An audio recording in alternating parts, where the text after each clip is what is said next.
Hi, I'm Stephen Cap Perry, host of In Good Faith. I'm with senior producer Heather Bigley. Hello. And we are here book in hand to tell you about this quarter's book for our In Good Faith book club. It's the Bhagavad Gita. Have you ever heard that before? The Bhagavad Gita is 700 verses out of this longer text called the Mahabharata.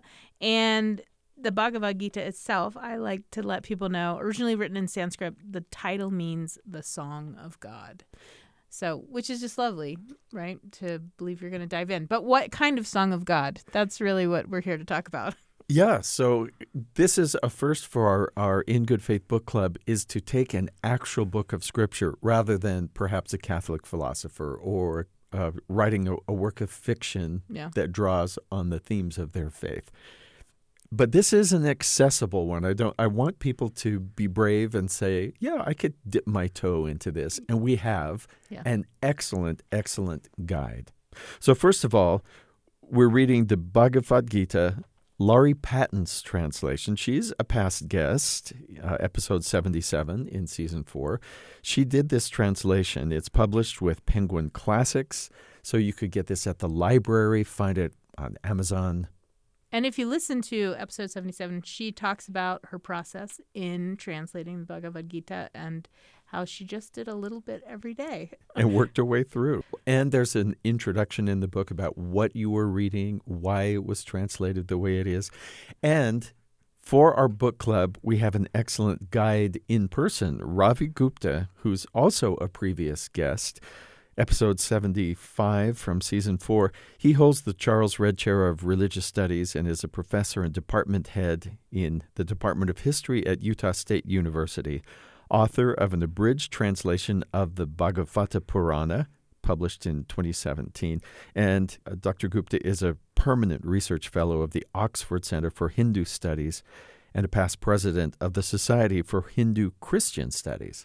Yeah, just someone who is knowledgeable, but also warm and inviting and not shaming for those of us who may not know everything there is to know about this text and how to understand it.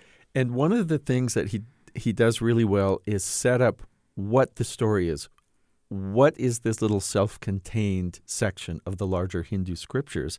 And so it's a dialogue between a warrior named Arjuna and Krishna, who is there disguised as the charioteer for Arjuna, who is a prince about to lead people into battle, and he realizes that all the people he's going to be fighting against are actually his relatives. And he wonders, can I do this? Is this even right? And this interesting dialogue that happens back and forth between Arjuna and his charioteer, who it slowly dawns on Arjuna, he's talking to someone much different than just a charioteer. Yeah. I think one of the reasons we picked this book was because this is the kind of book that gets referenced tons in interfaith circles, but also in literary circles. It's seen as a book that you should have read. And many of us might even have it on our bookshelves already and just hope nobody really asks us any questions about it. Why is this so known in American culture? Well, it goes all the way back to those New England transcendentalists, Emerson and Thoreau. They're people who kind of seized upon it and started using it in their own writing. But this is really famous because of Oppenheimer. So if you were part of Barbenheimer, the movement and film trend this summer, you may have actually heard part of the Bhagavad Gita get quoted. This famous Sanskrit quote about Robert Oppenheimer after they had detonated an atomic bomb and had seen exactly what it could do. The famous quote, "Now I am become death, the destroyer of worlds." Right. And actually, if you look for that in this translation, it's not exactly those same words. So you're slightly different. You're going to have to find it. But this whole idea of destruction and rebirth and the point isn't even, was there an actual Arjuna? Was there an actual battle? Although there is a place in India that's designated as the place where this happened. Dr. Gupta leads us through this interesting discussion about meaning and personal application. I felt that I was connected with this book of Scripture, which I had always been interested in but never felt connected to. Yeah. I'm just going to read a few beautiful things that actually don't show up in our discussion. We never got to them. There's this whole section where Krishna is like slowly revealing who he is. And I just loved the poetry here.